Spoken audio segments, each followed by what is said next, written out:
Previously. 1, 2, 3.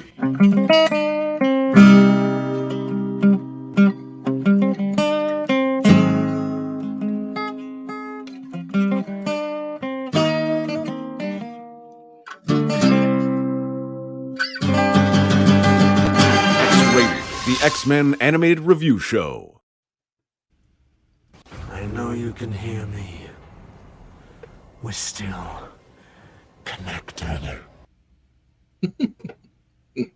Hello, and welcome to X-Rated, the X-Men Animated Review Show. I am your host. Foolish child. No. Host. Child. Host. Child. Anyway. Skeleban. And with me, of course, is my co-host. You want what I have? You want to feel what I feel?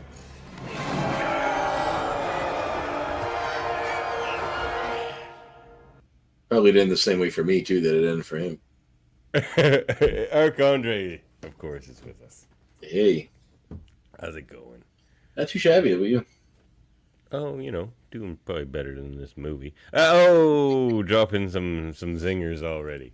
I've already made the fatal problem of telling Davin that this movie's better than I remembered. I'm not saying it's good. No, but doesn't mean it's good. It's just better than I remembered. All right, well, you know what? You want to throw all cards on the table? I don't think the movie was better than I remember, but Oscar Isaac was, and Apocalypse was slightly, just because I remembered it being so bad, and he does look awful. But yeah, I remembered him having even less personality than he had. He didn't have much. Like he wasn't. Not really. I am the rocks on the eternal shore. Not that that's I wouldn't say the Apocalypse that we see in the X-Men cartoon has a ton of personality in quotes. He's a ton of personality. No, he's theatrical. There's a difference. Well, that's what I mean, I guess. Yeah, there's a difference between having a personality and just being very theatrical. I would have made him more theatrical in that. I agree. I agree with you. And I think Oscar Isaac could have done that. I don't know why he played this role. I mean, it's an odd choice because, you know, he's unrecognizable. Even his voice is altered to the point they can barely understand that it's him. I feel like there are other actors that could have played this role, you know. Made more sense than him, yeah. Yeah. And even acting-wise. He's good. He's a fantastic actor. I love Oscar Isaac. Yeah, if you haven't seen Inside Llewellyn Davis, I highly suggest it. I haven't. You may want to check your mic settings. I feel like you're not talking through the mic. Because my mic is all the way over there, and I forgot to put it in front of me.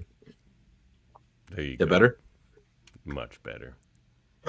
Yeah. So, I mean, you know, now you're blocking your Magneto, so I'm mixed on the new development.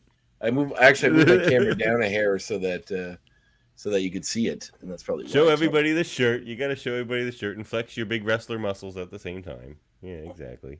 See, look at that. Magneto was right. You know, that's up for debate. But he was pretty right. He was pretty right in this movie. He's pretty right about that. Oh well. Yeah. I mean, I agreed with him in this movie. Yeah, up to a point. You will not stop me from murdering these men. If you got angry at, you know, what happened to you, what happened to him happened to you. Although I feel like Magneto's life is just a litany of horrors, because I always say the sequels are the enemy to happiness. Like whenever they make the first movie, just to make generalizations, the hero and the girl wind up together at the end. By the time the second movie comes around, they're fighting or they're divorced or something, and then they reconnect at the end and fall back in love. And then by the time the third one happens, that girl is gone. She's never referenced again, and there's a new love interest. It's just nothing ever works out well when the sequels come, because you need something if everything's going well. I'd like to see a movie series. Actually, the only thing I think I've ever seen where it's a movie series, I'm trying to think of one where the guy's been with the same woman all the way through. Actually, I can. It's Naked Gun. Naked Gun 1, 2, and 3. He has the same partner in all three movies. Great. That's about it. And I think maybe the Uncharted video game series, he has the same wife in all 3 to 4 games, I think. So, you know, there's that too. But yeah, not a lot. Like I said, it's the enemy of happiness. And sequels need to have drama. They gotta shake it up. Bring a new love interest. This is the movie where I felt like the series, though I'm not super. This was we need to reinvent the series at movie. This was so exhausted, and it allowed itself to be so hindered by the movies that came before it in ways that it didn't need to do. For example, the speech at the end. Well, Like, why rehash that? yeah. Yeah. I mean, I get that they're trying to say, hey, this is the new normal now, but it wasn't. But It like, didn't need to be. but like the Alan Cumming Nightcrawler wasn't the worst or anything. But I didn't think that the tattoos on Nightcrawler's face were necessary. Like I always hate when they do that. They're like, oh, here's a weird looking character. He's blue. Let's make him even weirder. It's like, no, he's already weird looking. He's Well, blue. they're Put the trying tattoos probably on to somebody else or something. They're But, probably trying to differentiate him from Mystique in the yeah, original. You know what? Oh, don't get me started on Mystique. We're going to talk about Mystique tonight. Hey, at least you got a semi-comics accurate costume by the end of it.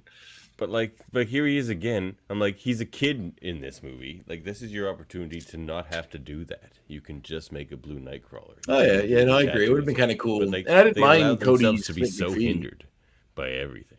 I thought he was fine in the role. But you know, he Actually, nobody he in was this pretty role good. has a lot to He really was pretty chew good. on, but he was pretty solid. No, yeah, I thought he was pretty good too. Actually, Yeah, you want to hop into you're it? right. They didn't give him anything really to do. No, I mean nobody. There's so much. They're trying to do so much at once that they don't You're right about give that. anyone very much. You know, it's everybody tries to get some kind of a story, and then like you only really get a half of one for like 3 or 4 characters, and then not much else for the rest.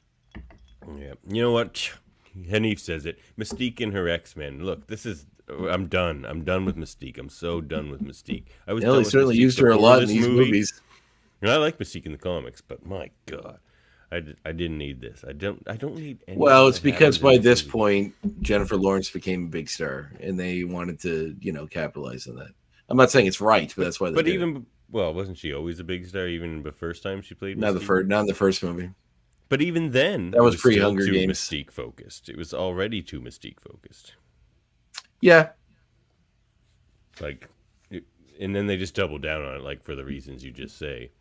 But they almost triple down on it. They make her this great mutant messiah who like all the other mutants look up to. I'm like Mystique, treacherous spy, shapeshifter Mystique. She's what? This is the way you're going with your movies because they allow themselves to be so hampered. Like the making this movie, they didn't have to do the Mystique thing anymore. Of course, like you say, they had a star, but like the X-Men can sell an X-Men movie. You don't need a celebrity name to sell an X-Men movie. They've sold a ton of bad X-Men movies. You don't even need to make a good X-Men movie to sell an X-Men movie. no, I mean, But I would a say that great the X-Men box movie office, sells. the Will box sell. offices for these movies were not, super high. So, I mean, they're high enough, I guess. Probably high enough to keep making them, so it must have been all right. But She literally threw her baby off a cliff, Andre. what is he talking about? What are you talking about? Nightcrawler. Oh, yeah, not in this one. But yeah, Yeah. Jameela But- is supposed to join us eventually. I think we'll probably hear from Jameela. yeah. When you told me he was on his way, I feel like he was on the bus on his way home or something. He wasn't standing by the Well, computer entering his Maybe he home. did get tied up at work. We'll see. Jeez. Well, see how it goes. Anyway, Mm-hmm.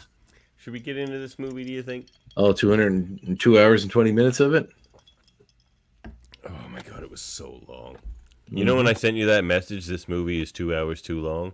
I was only 15 minutes into the movie. And did it get better for you? Like I say, Oscar Isaac wasn't as bad, but the rest of it, oh my God, I didn't care. I didn't want to learn. I didn't want to see another relationship between Cyclops and Jean Grey develop. I didn't have time for any of that. I Didn't really see it develop the first time. They're already together care. in the new one. I don't Yeah, care. well, okay. I I get that you really do not like any of these movies. I totally understand. No, I don't like any of. Well, You don't. You this really movie don't. is such These movies are not what you nothing want burger. X-Men movies to be, and you're not going to like But this one especially. Hey, I gave the last one we watched a 9. Yeah, but that was different. That was like a Deadpool movie. That was solid. I agree with you. Oh, see, you're getting into all my points, Hanif. Yes, they did do Psylocke so dirty in this movie. Let me Sure get did. started. See that they finally. Yeah, I don't want to did. slide into the devil's advocate role I always slide into because I agree with you on most of these points. Yeah, The don't only do thing that. is, if there's but if there's characters that they want to put into next, so if they just had 4 random faceless mutants be his X-Men of the Apocalypse, or his They Four did at the Horsemen. start of the movie. No, but if the movie did at this point, would you have been happy with that? If they were just nameless, we didn't know what they were. They would just look like zombies or whatever. I think there should be. Okay, but known using a characters known as- character that doesn't really get a full 3 movie worth of story arc to explain who they are, that's not good either. I don't think that's the problem with Psylocke in this movie. Like, whatever, make somebody a horseman you can't develop too much. Like, I have a problem with what they did with Storm in this movie. I knew you. The second I saw, I knew she was in this, and I remembered her from being in it and established in this. But I knew you would. I'm not saying I have any issue with your opinion. You're right. I mean, you don't introduce Storm as a horseman of Apocalypse. Storm's white hair is not because she was a horseman of Apocalypse. Storm's power, how grand it is, isn't because she was a horse. Like, oh my God, they never disrespected Storm so hard. She was born with white hair. Pretty sure her hair was white before that, wasn't it? No, before she became horseman dark hair, and then she becomes a horseman of Apocalypse, and she has white hair. Well, at least she had to keep her hair. It didn't work out for Charles, right? And that's dumb too. Oh my God, you don't have to explain and come up with some stupid reason for everything that is in existence in the X-Men. Well, they explained, but they explained why he was bald before. It happened when his powers activated, didn't they? It's like he's like. I thought they explained in the comics or somewhere. Maybe it's way back in the Kirby comics that like his powers, because he's like it's all mind powered. That's why he doesn't have hair. I mean, I don't remember in the original Superman comics, they came up with a really convoluted reason to explain why Lex Luthor's bald. You can't just be bald; they need to have some reason for it. Apparently, yeah, that's what they did in this movie. I'm just like, why can't Professor X just be bald, or not? Like they already went with. Why can't they just represent? Why can't they just represent male pattern baldness accurately? Why do they have to? Why do they have to? Why do they have to make them? Why can't they just? Where's my story? Where's my representation? But I think they did Psylocke dirty just because. Well, they didn't give her anything, and exactly. That's what I mean. Like you're upset by it because they did nothing. No, they're only there to be a horseman. I don't like the casting actually, and I like Olivia Munn, but like this, my point on this whole Psylocke. I thought she looked great. I thought the costume is good. Like they finally went for it. The hair was good. The costume was good. Seeing her powers accurate. Right person in the costume for me. I was okay with her. She didn't look like an assassin. Like I think that costume would have looked better on like the actress that played. It's also very vague as to what she is before she's introduced. We don't know she's an assassin. They never say that in the movie. Well, I mean, she wears a ninja outfit and has a mind sword. You don't even know it's a mind sword. They don't explain it in the movie either. It's just her mutant power. Yeah. I mean, it's a sword. I know. It's a cool sword. You have to learn how to use a sword, or you'll cut yourself. That's true. All right, let's get into this. So we meet we see ancient Egyptian times, which I believe they announced. Where's it at? I don't want to skim. I didn't finish my point. My point is, you can have a sweet comic accurate costume, but if it's not the right person in that costume, it doesn't work. Yeah, but it's rare you get a sweet comic accurate costume. You should just be happy to see that. Usually it kind of was, but I mean, Magneto's costume in this one was probably closest to the sweet Magneto, and he looked okay. But it wasn't. Still, they always add a lot. Like this, it's funny because when I was looking up images of him for the pictures, I accidentally saw a picture of Ivan Ooze and I thought that was him.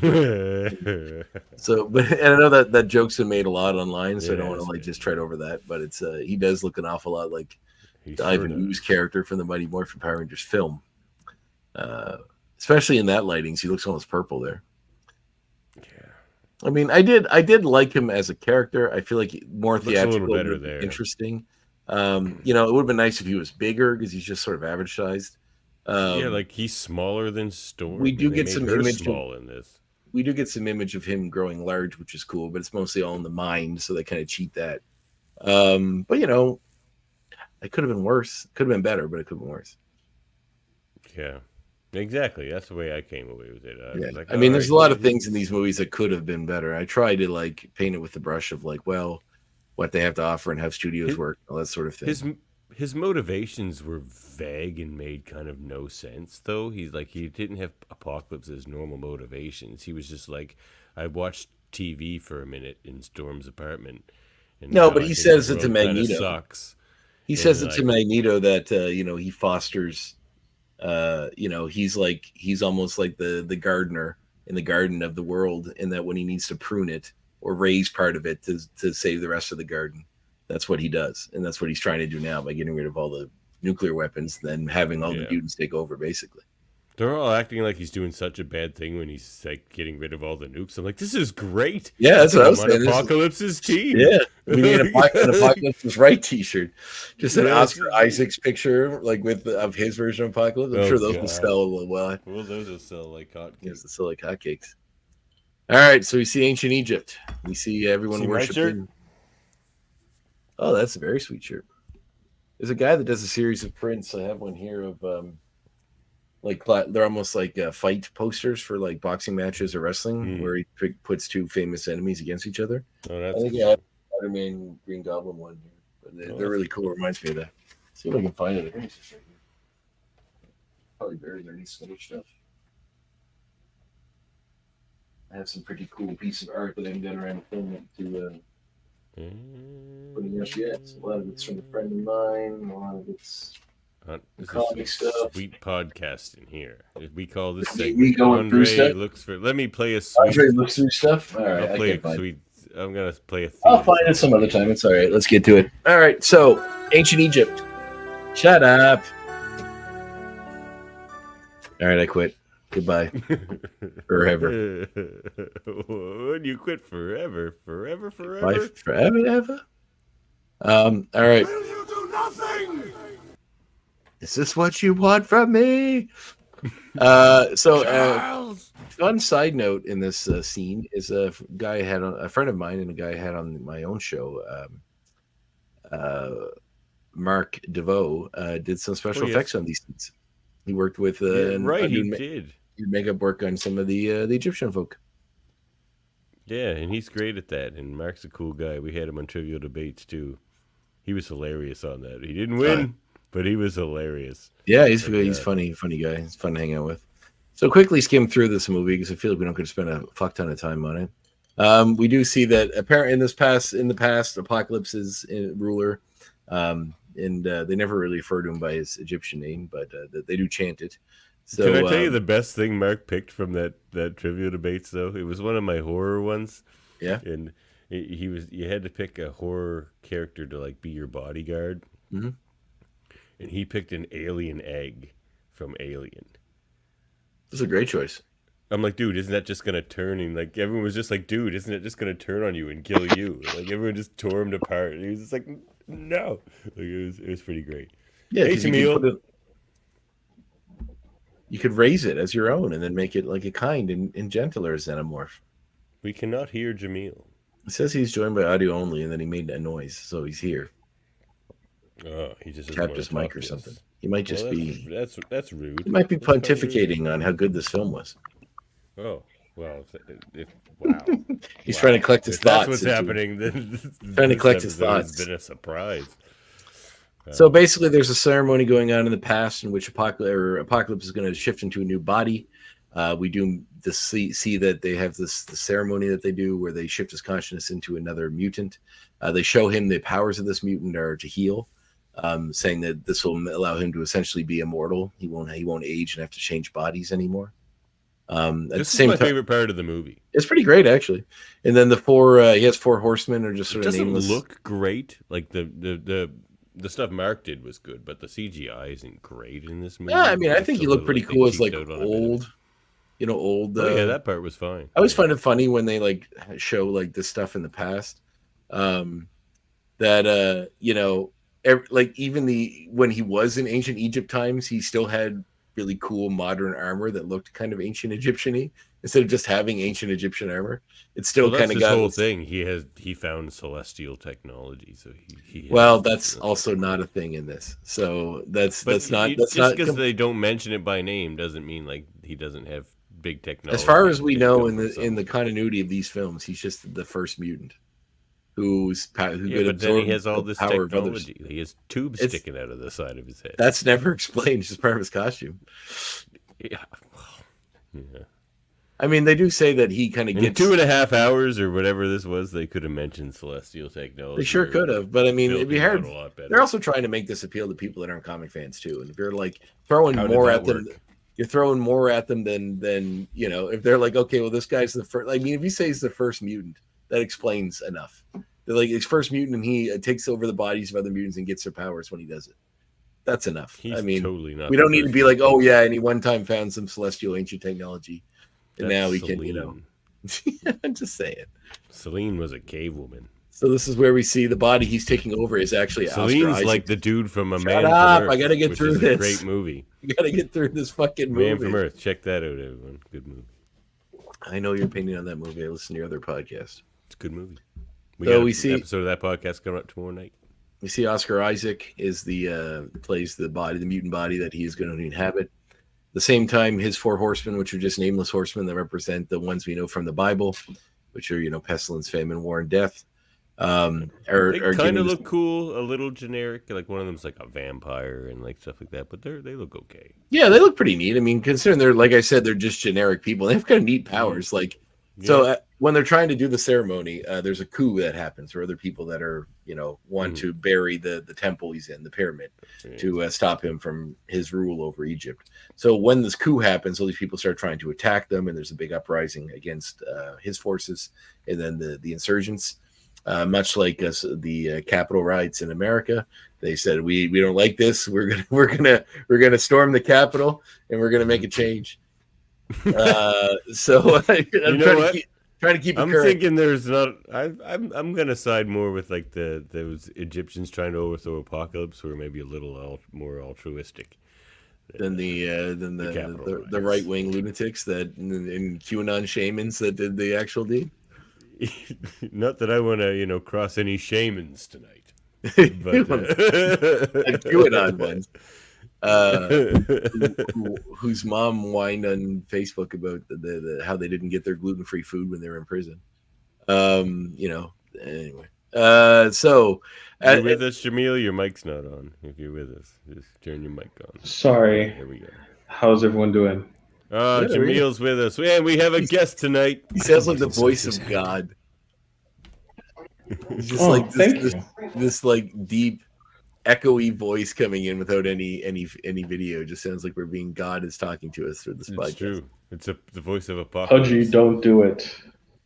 He's the Deus Ex Machina. I hope you're doing well, Jaemeel. Trying. You're okay physically? You had some kind of work done, Davin said? It sounds like you had plastic surgery, but I meant like you had some kind of medical procedure done. Oh, we have an all-new Jaemeel with us tonight. Yes. He looks like... I'm trying to think of a movie where someone had horrible plastic surgery, just like he looks like he looks like Jamie Kennedy in The Mask, Son of the Mask. Just like all these like weird protruding parts of his face that are all... I should have said The Boys season 3. That's the topic du jour right now. Season 4. With Erin Moriarty. Season 4. Erin Moriarty. People have been talking about her supposed plastic surgery. In season 3 of The Boys? Well, season 4. Sorry.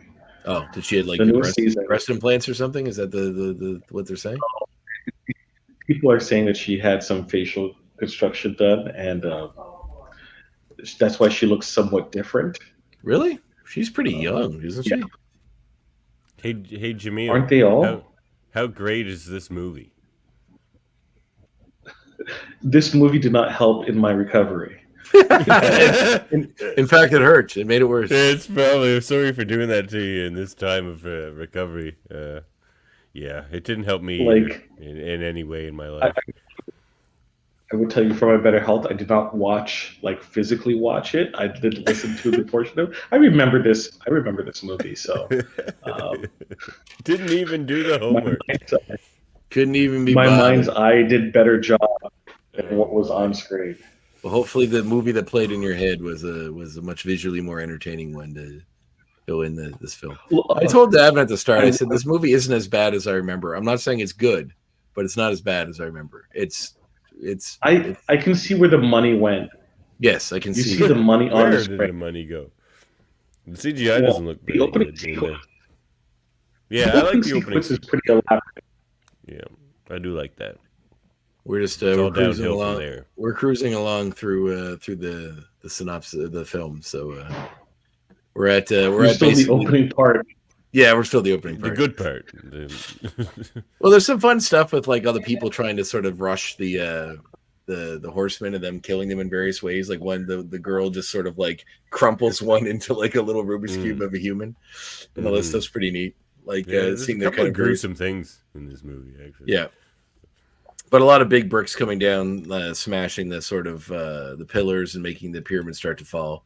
Them basically trying to finish the procedure and protect him at the same time while being crushed by the pyramid, which is eventually what happens. One of his horsemen manages to keep him safe from the rocks falling on him, but she in fact dies doing so, and he stays in sort of a semi-stasis, buried at the bottom of this collapsed pyramid. And then we get this sort of the usual voice. Actually, at the very beginning, I think we had the voiceover where they have someone talk about, mutants. This time it's Michael Fassbender as Magneto talking about how people every few thousand millennia, people with these abilities can go too far and think they're gods, which is funny that he's the one saying this.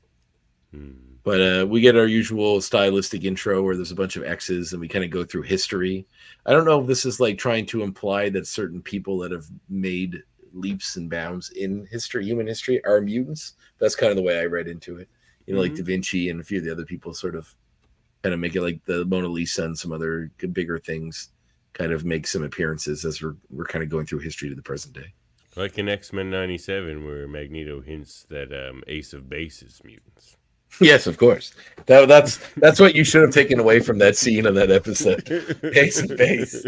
Aaron Fat. Mutants. Their musical talent comes from their mutant ability. But seriously, why else would they be playing Ace of Base at this? Because it was a painfully 90s song. It's a painfully 90s song. Yeah, but why would the mutants be playing that? They were dancing to that song. It's not just the soundtrack. That was in world. So it's just like, I see what you're saying. Mutants. Well, I mean, it's probably it's a popular song like and a popular probably album. Playing mutant artists in a party like that, I figure. I mean, that was probably top in the charts in 97. That's probably why they use that. Happy Nation never topped the charts. I mean, it's a pretty good song. Yeah, it's better than the ones that did top the charts, like I Saw the Sign and whatnot. Well, that song actually came out in 92, so there's a few years to go between it. But they just wanted to remind us about the time period. So we follow up again with X-Men being tied with Ace of Base. Always. Both in 97 and this. Always. Ace of Base and X-Men are intrinsically linked for eternity. And if you don't understand that, then well, you're not reading between the lines of X-Men. Seriously though, if we're watching an MCU movie and like all of a sudden Happy Nation starts playing, or any Ace of Base song. If I hear an Ace of Base song in any MCU X-Men movie, like, that'll be the final piece of the puzzle. It's true. Happy Nation. It's a good song. You know what? And my daughter loves it. Oh my god. So Edith loves Spider-Man, and this is without my doing, and loves the X-Men now. How is it without your doing? She grew up away from you ever playing X-Men and Spider-Man? No, but like I've never tried to push it on her or anything, you know what I mean? Right. She just grabs onto what she wants, but she like grabbed onto Spider-Man and I think that's the X-Men. Eh? That makes the best sense. Well, she loves Happy Nation, and she always wants to listen to a Daddy's People song, which is the X-Men theme. She hums it. Like, she just sits there and you just hear it. She's like, na na na na na na na na. It's amazing. Anyway, I'm very proud. I'm very proud, Papa. As you should be. Yeah. All right, so we come to the future, where we see Scott Summers in class. This is where we learn that Mystique is kind of viewed as a hero amongst the mutant community for her actions in preventing the apocalypse in Days of the Future Past. Kind of a folk now hero the of movie sorts. sucks. Good little opening scene, and now this movie sucks. And Magneto is seen as a villain because of his actions during that particular event as well. There's a bully in school that thinks Scott's making eyes at his girlfriend when his powers starting to activate and he's having trouble with them, which is what's happening. He goes to the bathroom, and the teacher's a real bitch to him about it. I'm not meaning that as in fact it's a woman saying that. Just like she's just really mean to him about like he's like I think something seriously wrong with my eyes. Go to the bathroom. She's like yes, and then go to the principal and explain why it's okay to interrupt my class. And he's like, because my eyes are fucking killing me. So anyway, he goes to the bathroom. The bully follows him in there to beat him up. He thinks he's crying in the bathroom. His powers activate, kind of blasts the bully across the room, and makes some big hole through the side of the building. And he has to keep his eyes closed to prevent it from, activating. Then we see an underground fight ring. Pardon? I feel his pain. Constantly having to close your eyes. Oh, can you see? Like, are you? Is it just like my right eye? I can periodically open it. It's tough. Oh, okay. Well, take it easy. So that means you can only see one of us. I hope just you're focusing on just let the dulcet tones wasting your eye on Andre. Oh man, come on now. Look, Andre does have a nice shirt on.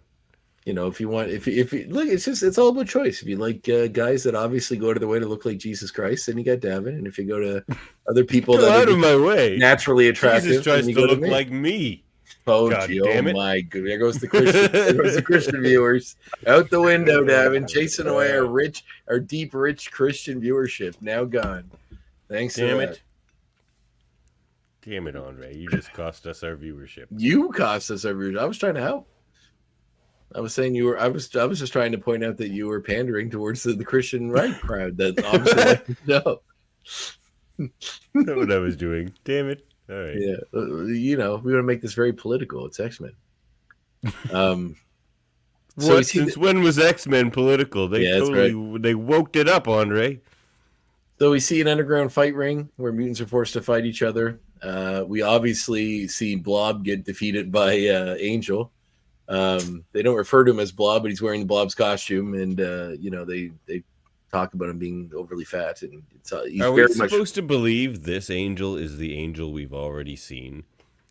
No, this is a new timeline now, so everything's different because of what happened since the Days of Future Past. Yes, that's why. Because I was gonna say if that's the case, then wasn't the case, then wow, no, because that kid was. I mean, it could be like in theory. I guess I don't remember what year they said in X-Men 3 when the kid was trying to cut off his wings when he was a kid. That would have been. It's like a pebble in a lake. Yeah, it reverberates both ways, in the future and in the past. So throw out what you previously thought you knew. Yeah, this is all new continuity. Basically, I think the last movie was to give Wolverine his happy ending until they want to make more Wolverine movies and rip that away. And then let this one kind of go on. That goes back to my point, though. Like, they didn't even need to hinder. If that's the case, they didn't need to hinder themselves at all by the previous movie. Agreed. And instead, there's no reason why there's no reason why they had to revisit that character at that time and do all that stuff. So, which we'll get to when we get there. But anyway, we see Nightcrawler get through. Oh, so Angel is this character with the big wings.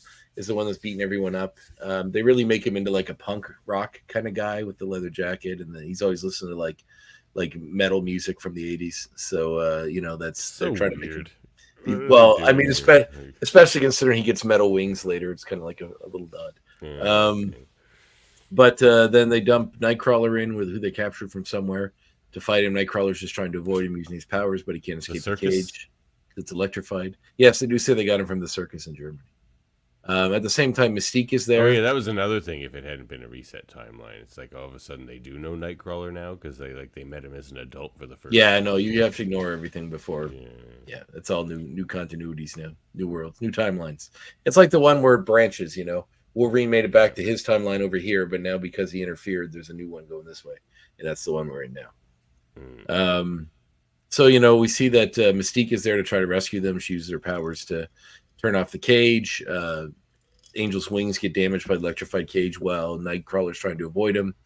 When the cage is deactivated, they manage to all kind of escape, and Mystique manages to save Nightcrawler. And he recognizes her as the hero of mutants that they all recognize for saving the day in Days of Future Past. We then go to meet Magneto, who for some reason has a regular job. I don't know why having his abilities and just wanting to stay away from public life, he would even bother having a job. I feel like he works at a steel plant. Yeah, I feel like he would probably be able to procure money in any way he wants to, like just rip an ATM apart in some other country, and then like to get the things he needs. Like, why does he have a job? But anyway, he's not gonna lower himself to petty theft. He's gonna lower himself to work in a fucking oil, like an iron ore. What's wrong with work? Nothing's wrong with work. Nothing's wrong with it. I just don't see. You can tell me right now that if you could press a button and have the ability to never have to work again, you would still go to work every day. He doesn't have that. He could. He could go into the mountains and pull the gold out of the mountains and then go sell it and make his money. That's an easy way to do it. Okay, he could do that. Yeah, why does I don't know. Actually, I don't know if he can tell it's gold. Maybe. Of course he can. Maybe he can. According to this movie, he can just take the metal from the dirt and use it to reshape the world. Jamil, do you think Magneto can fly by a mountain and know it's gold if there's any gold in there? You think he can feel gold, or just know there's metal? I think he knows it's gold. The correct answer is whatever the writers want him to do. Exactly. Because that's seemingly what his power is. I hate that answer. But it's the right one. Powers consistently. Yeah. Because it seems like he can move stone, like iron that's in minimal brick. Minimal iron that's in brick or whatever, or in a human body. In houses too, when there's a little too much iron, you could rip it out of your body. You could tell there was too much iron. Yeah. Well, in this movie, they have him just throwing dirt around and shit. I'm like, yeah, what? Well, that's because Apocalypse enhanced its powers. Yeah, but even you can pan for gold in riverbeds. You don't need to go to a mountain. You can just go to a riverbed and pull gold out. Yeah, but he has to know it's gold. I guess he could. His powers are pretty good.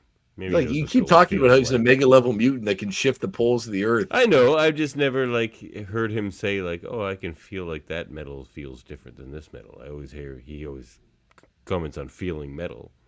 Yeah. Well, I mean, why does he? No, actually, he does say that remarkable metal to Wolverine, suggesting maybe he could tell it was something special like adamantium. You know what? All right, never mind. I take it all back. I bet you he can feel gold. Maybe so. I'm glad we tackled that scientifically, fellas. So we discover he has a simple life, and he works in a metal factory. He has a wife and a child. The child seems to have some kind of powers in which she can talk to animals, or animals are affected by her. She may be Nature Girl in this continuity. Who knows? But anyway, she asks him about the necklace she has, and he says in the song that he sings to her, she says his mother taught her. He gave him the necklace. And she wears it, and so basically he wants a quiet life away from all of the stuff from before, and he's living out in some never named but seemingly German country somewhere, or country, Eastern European. Yes, Eastern European. So we see Cyclops get dropped off at the school by his brother Havoc, who I totally forgot was in this movie. These movies, why not just make Havoc the older brother? Why not? I mean, why just make everything stupider? Well, they did, and they established that several movies ago when he was in. But this is a new timeline. First Class. No. This timeline is still the same. No, First Class came before Days of Future Past. Yeah, I guess Jamil said it does reverberate. I guess we still have to. I think the way to approach this is that from First Class till that event was all still within the continuity of what this story is, where we're going. It's just all the stuff that happens in those previous movies, like the future movies, is its own thing. Because everything that's happened about Cuba and all these things are referenced in all of this. So all that stuff happened. All the relationships are the same. It's just the stuff that happens in X-Men 1, 2, 3, and I guess Wolverine and X-Men Origins is all different timeline. Somewhat, because you have the whole Wolverine escape situation, which is that's true. So that's what I mean. That all took place after, in the other movies after. Yeah. So this is the timeline from X-Men First Class up till now is staying that way, but just whatever stuff we know of them in the future doesn't matter anymore, is what I'm guessing. That's the way I'm approaching it anyway. So here we go here. So then we see That's very unsatisfying. Well, I mean, that's the Whatever. only way to see it because they all have all the memories of everything that happened in those past movies. And they're referenced a lot, especially in this one. So Scott's eyes are bandaged as he brought into school. He can't open them. He bumps into Jean. He's kind of rude about it because he can't see. She's rude back, blah, blah, blah. They meet Professor X. He takes them out into the woods or into the park part of the grounds to see his powers so they can figure out how to, treat him. He takes his mesh off and then destroys a tree. And obviously can't Which control I'm it. I'm not about that. I know you wouldn't be because there's flames on the tree and his powers are not heat based; they are concussive. And I knew the second I saw that, I said, trees. "Davin's going to be upset." Like the indiscriminate destruction of trees. I'm like, Davin's going to be pissed about the fact that there seems to be heat coming from those eyes instead of just concussive blasts. And Davin's like, "I'm just mad about the tree." And they do some funny. Gail Simone gets into this with people all the time because she thinks they are hot. Whereas, like, most people think they're concussive. But there is something to be said. Well, like, I could understand the friction, right? Yeah, but still, exactly you're right. So, like, that concussive force would generate some amount of heat. Yeah, that makes sense. But, like, is it enough to set something on fire? Yeah, it's not supposed to be like it is a heat. It's like a fire stream. It's supposed to be. But like a ton of force would create heat. Yes, but it's just like. Yeah, but it's not like Superman's heat vision. No, to use as a similar but different sort of thing. So then we see that Poland. Magneto was okay, in Poland. Thanks. Good old Poland. Good old Poland. Good old Poland. Hey man, I know a few folks from Poland. They're very sweet there people. The woman that comes to all my trivias whenever she's available, and she's from Poland. Her name's Monica with a K. She's very sweet. That's so Polish, Monica. Yeah, I know. And I ran into her in a grocery store one day with her partner, and her partner seemed like the consummate like stone faced, show no emotion, the Slavic kind of guy, So I thought it was really funny. She's very bright and bubbly. So I just thought no. I assume it was her partner. I have no idea. It could be her brother or something. Shouldn't make those assumptions, but. So anyway, we see that Moira McTaggart, who as we remember in this continuity is a CIA agent. And American. Yes. Who was witnessing essentially, as we come to know Isn't a little Rose later. Byrne British, though? Like, didn't they hire a British actress to play a British character and then make her American? Yes. Why does this movie exist? Tell me, Andre. Tell me why this movie was This made. is just this part is just blowback from the thing they did 2 movies ago. So not saying it's 100% this movie's fault, but I was like, you said this movie's better than you remember. I was just sitting there the whole time being like, why? I asked myself why 1,000 times. Where I've eventually had to check myself into a mental institution. Well, you know why? I felt like the sentence was repeating in my brain, and it would never go away. Well, you should still maybe follow that impulse because there are other reasons maybe you should be there. But the reason is movies aren't written by one person. You write a script and you give it to the people, and they say, okay, we like elements of this. We're going to have someone else rewrite it. And then usually by the time the movie gets filmed, there's like 5 or 6 rewrites. So the movie carries elements of what was in the past, also what's in the yes, I know, Hanif. Davin can't let us know enough he hates this movie. And I'm not saying he's wrong. But because there's 8 different voices that get plugged into the script that all have their own agendas. So they're trying to tell their own stories. And often by the time I'm not saying it's right. I'm saying this is what happened. Yeah, it's what happened with this movie, but like that doesn't what happens happen with most big budget movies. But like most big budget movies, pretty much all of them, unless it's someone that really has a unique voice that they just has established themselves. That's what I'm saying. Like that's James Cameron X-Men or something, needed. where they just say you do what you want to do. Yeah, the X-Men needed that treatment. It needed they sure did. That allowed them to be. And you know what it looks like a Foggy. And you know what it looks like when they do that? X-Men '97. So yeah, exactly. Exactly. So there you go. But they're not going to hire Bo DeMaio to write the X-Men. No, there's other talented folks that I'm sure could probably steer it in a fun direction. But anyway, so I'm going to fill in some stuff as we're going that gets explained later, just for the sake of moving things along.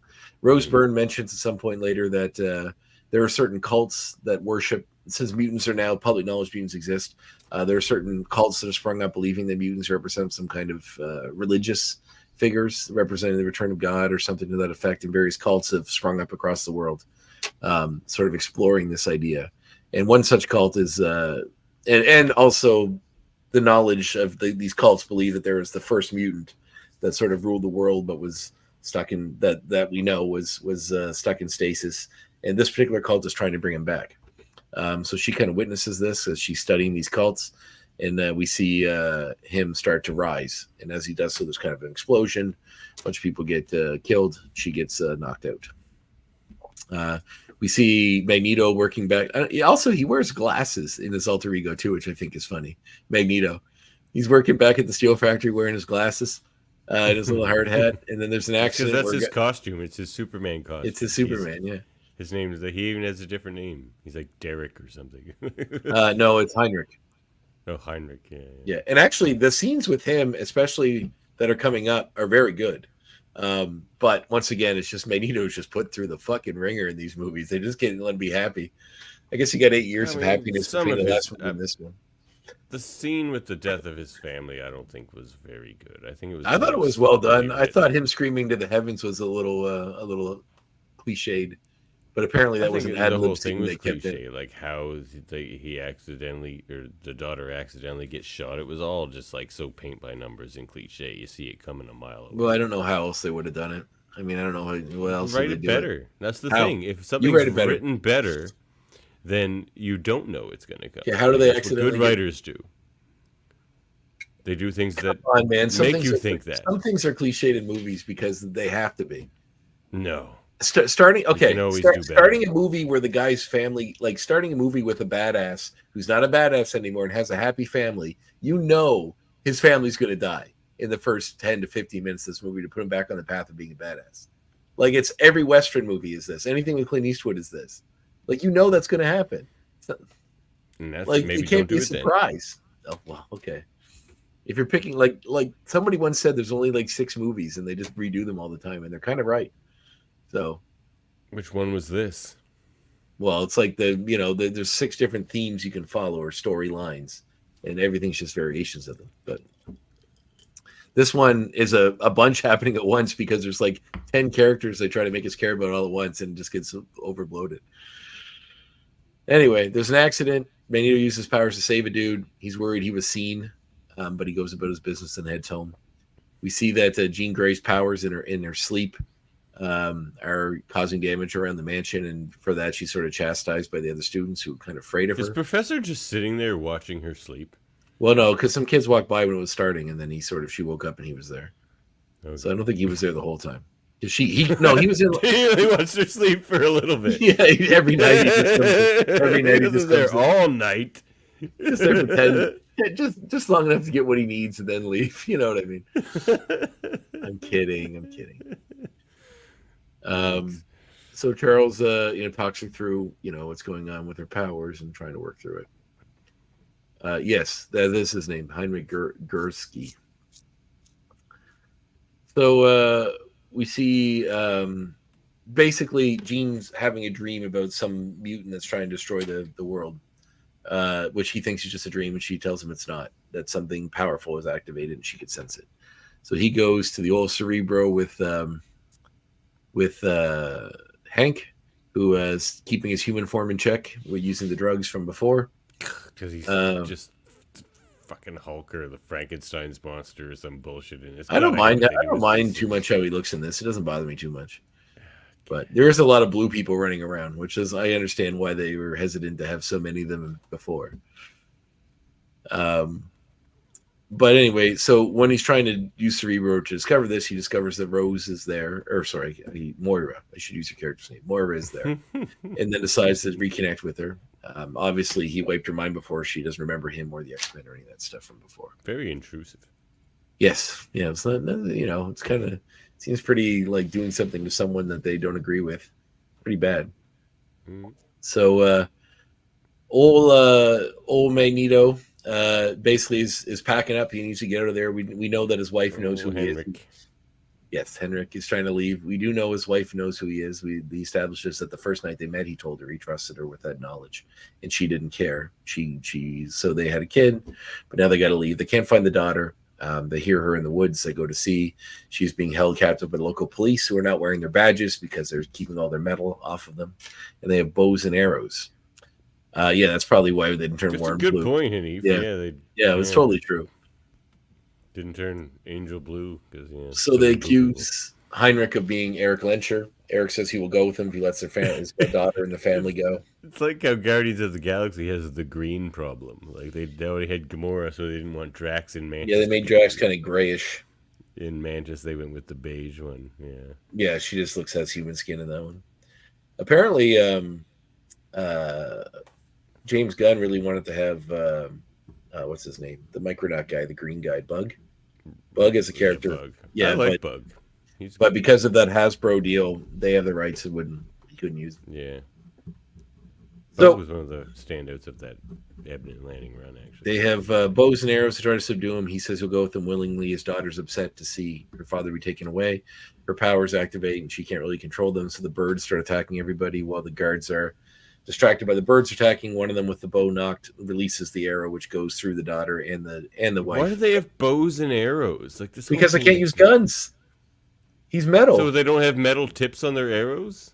No, they're probably sharpened wood. Stones. Studs. Stones, but they fail to realize that Super Magneto can handle stone. Dirt. Yeah. Well, that's and not quite yet. He hasn't realized he can do that yet. But coming. It's true. It's just like, haha, fools! I can throw your rocks back at you. also, like, I don't know how well how much damage a hand-drawn bow and arrow can do. Because, like, my dad's a bow hunter.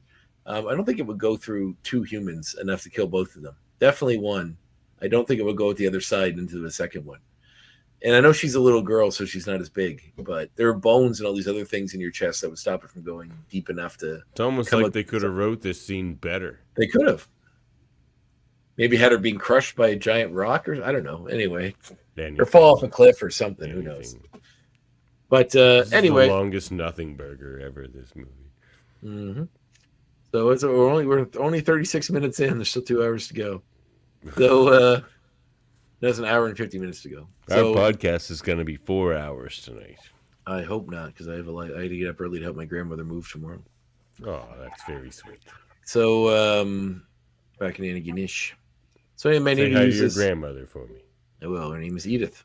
So there you go. What? Definitely say hi to her. Yep. Tell her I love her name. Mm-hmm. Tell her I named my first child after her. We call her Edie for short, of course. I call her Granny, but so Wait, Magneto, what? You call her ED? No. I said she goes by Edie, like her name's Edith, but I call her Granny. But people call her Edie. Okay. Like E period D period. EDDIE. That's Eddie. EDIE. EDIE. Okay. All right. No one should be calling her ED. Okay. Well, it's what she wants. It's short for Edith. Edie. I know, but E period D period is also known as erectile dysfunction. Yeah, well, that's not quite the same. Yes. That never entered my mind until right now. Thank you, Jamil. So now I'm sorry, it's the same thing if someone says. It's not. Yeah, it's not. It's more flowy than E period D period. But I get what you're saying. So, I'll tell Edie hi. I will. Jamil made fun of your name.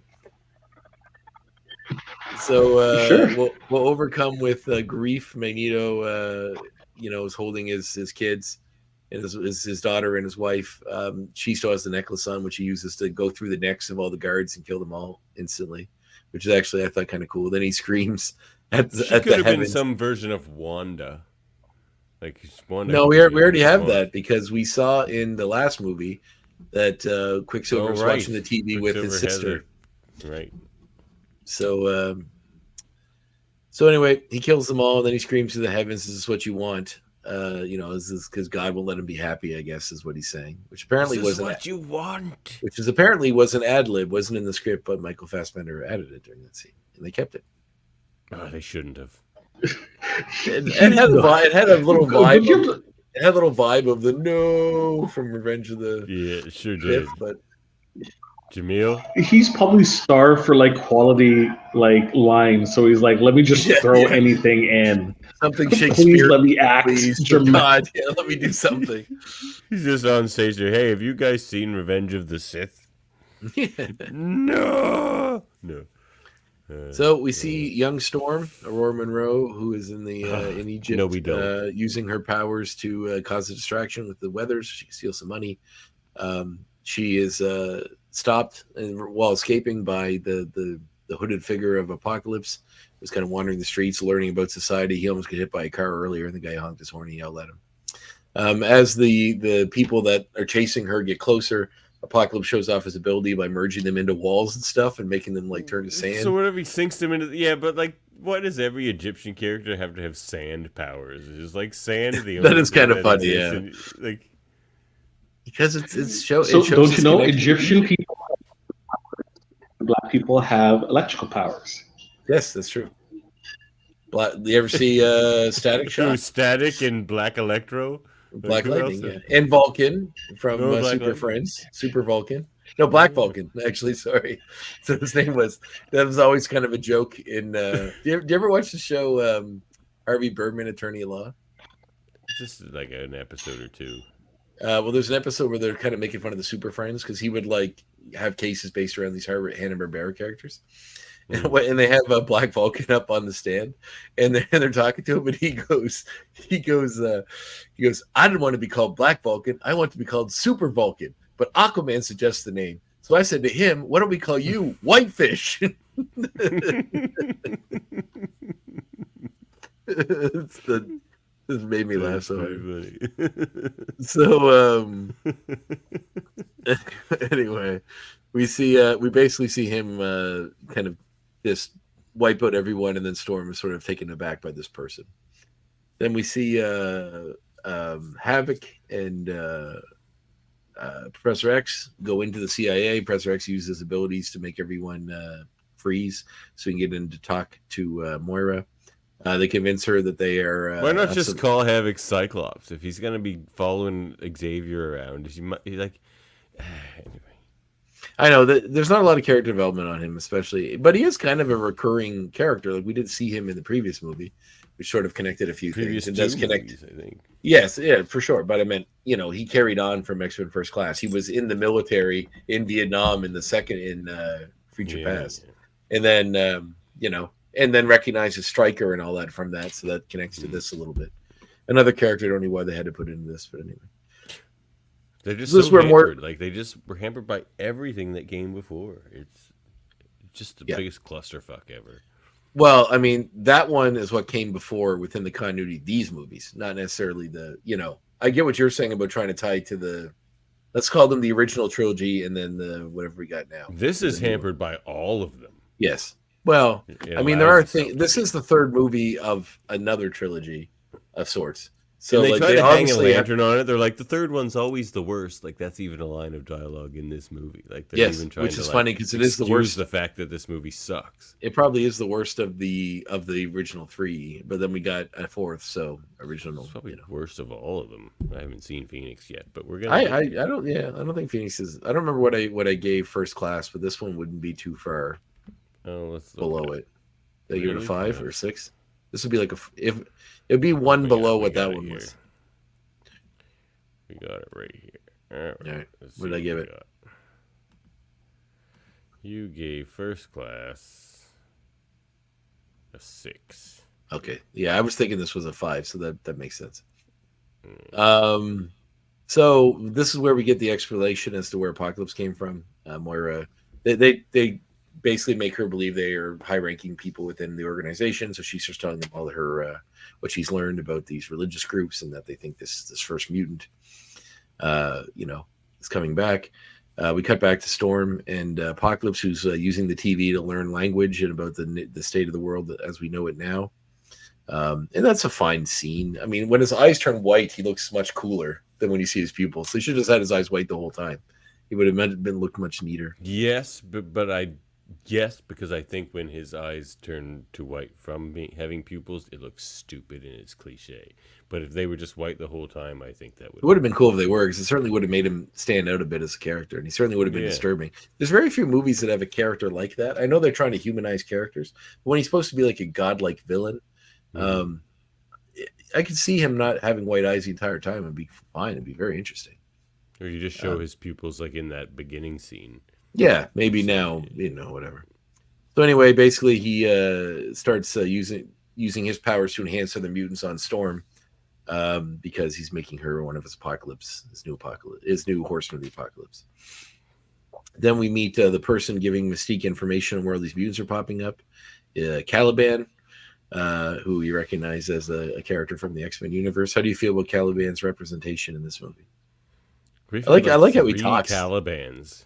Like there's a new Caliban in the next movie we're going to review. Right. Well, yeah. Oh no, but that was in the previous continuity. That was what's her face from. No, she was Callisto. Didn't we have a Caliban before this? I don't think so. Didn't we? Okay. I don't think so. Okay. Well, I don't know. Anyway, he's some kind of an information. He has no similarities. I mean, visually he looks kind of Caliban fun, at all. and he has a fun language. He refers to himself as Caliban, like he speaks as a third person. Yeah. But this we see one of his people is Psylocke, who's hanging off. They could have made it somebody more interesting. I think they just, for some reasons, they're obsessed with Caliban in these movies, which he's kind of a nothing Morlock character. Like, of all the characters they could choose from to keep using, they keep using the choices they make in these movies make no sense. Yeah, so she finds out information. I'm so glad Magneto and Mystique were here to save us from Storm and Psylocke. I am sure glad they were here to do that. Absolutely, the irregular. Yeah, that's it. That's part of it. It's all part of the story. The intricate web we've weaved up to this point. Thank you, Mystique. Thank you. So she learns that about what happened to Magneto's family, all that stuff. Which is funny because I just found out that his family was murdered. Basically, his information. He said that it's not out. Tanisha says the actor who played Caliban has alopecia. Oh wow! Jada Pinkett played friggin' Caliban. I thought it was the guy that played. Her. I thought it was the guy that played Soho or Mike on. It's not Mike Soho. What was his name? The guy from Barry, but it's not. Different actor. That actor's playing Metamorpho in the new Superman movie, but I cannot remember his name. So we see Cyclops get his glasses. Apparently, Beast just has some quartz laying around, ruby quartz laying around that can keep a vector field around his eyes, which is just ridiculous science jargon and words they put together that sound sciencey to explain stuff. So they do that, give him his glasses. He sees Jean for the first time. It's kind of smitten, and they kind of flirt a little bit, because he thinks that people are judging him for his powers, and she informs him that they're all afraid of her because of her powers. Blah, blah, blah. And then we see Beast see that Raven has returned to the school. He thinks it might be to see him. She mentions it's about Magneto. He's dejected, of course, because he had feelings for her before, and they had seemingly a budding relationship that fell apart in First Class, and then in the other movie, the other one, sorry. Days of Future Past. Shot him in the spine. Huh? She didn't shoot him in the spine. No, Magneto shot Xavier in the spine. Technically, Moira shot him in the spine because Magneto deflected the bullet. But so then we see Apocalypse visit Caliban. Caliban pulls a gun on him. Apocalypse turns it to sand because all his powers are sand based. Because Egypt people have sand powers. That's right. Same. Well, isn't there a character literally called Sand who is like a Middle Eastern Canadians have moose powers? That's right. Wasn't the character that wears the hijab? Isn't her name Sand? Does she have sand powers? No, she's called Dust. Dusk, but her powers are sand based, aren't they? Yeah, she has sand powers. Yeah, no, exactly. That's what I'm saying. Yeah. Yep. So ridiculous. What was that? Sorry, I'm just checking. Happy Eid McBuck. Oh, you're cut. Eid is happening. Oh, I'm not following him. Your mic's cutting out a little bit, Jaemeel. Try one more time. Sorry, hold on. Happy Eid. Oh, happy Eid. Yeah, sure. Is it Eid time now? Isn't It's it? Eid. Eid is a holiday. Oh, I didn't know that. Yeah. Yeah. So we see basically when he's trying to intimidate this power broker type dude. We also see Storm has white hair now, and more costume slightly more reminiscent of her '80s costume, and she had the short spiky hair. This isn't Storm. Nothing about All right. this. Well, okay, Davin. We know, Davin. I just want to say, we absolutely know you are unhappy. Do they with call how her was Storm? depicted in this movie? Yes, I believe they do eventually. Do they? Yeah, I think so. At the end, definitely in the next one they do. So Well, they don't in this one. So we're pretty just sure they going do by in some- what I'm we've pretty been sure they told do. in the movie. You're I'm always pretty very sure clear. they do, Davin. Well, I don't know. To me, I don't think they did. I'm pretty sure at some point they do. So we see that Psylocke's sort of a bodyguard for Caliban. Apocalypse shows that he can enhance her powers, and she's sort of taken by that. Also, the cool thing with Caliban is his eyes. His pupils are huge. It's like mostly pupils. It's kind of interesting.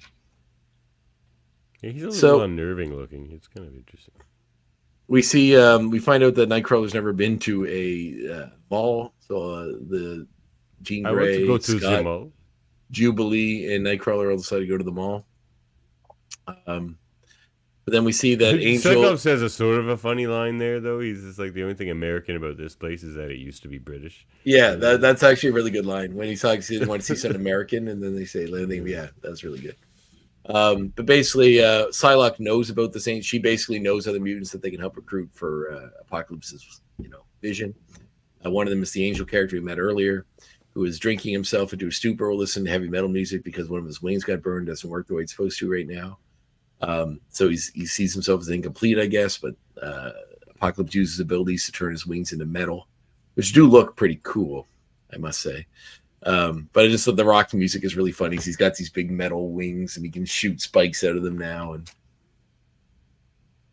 And so Raven tells Beast about what happened to Magneto and they need to go help him. We do see Magneto go back to the plant that he used to work at. And basically, he's ready to kill everybody. Actually, I liked this scene because he says, which one of you turned me in? Are you the people that turned me in to the police? And then they all kind of stand there. He doesn't ask. He tells them. No. Yeah, you're the people, yeah.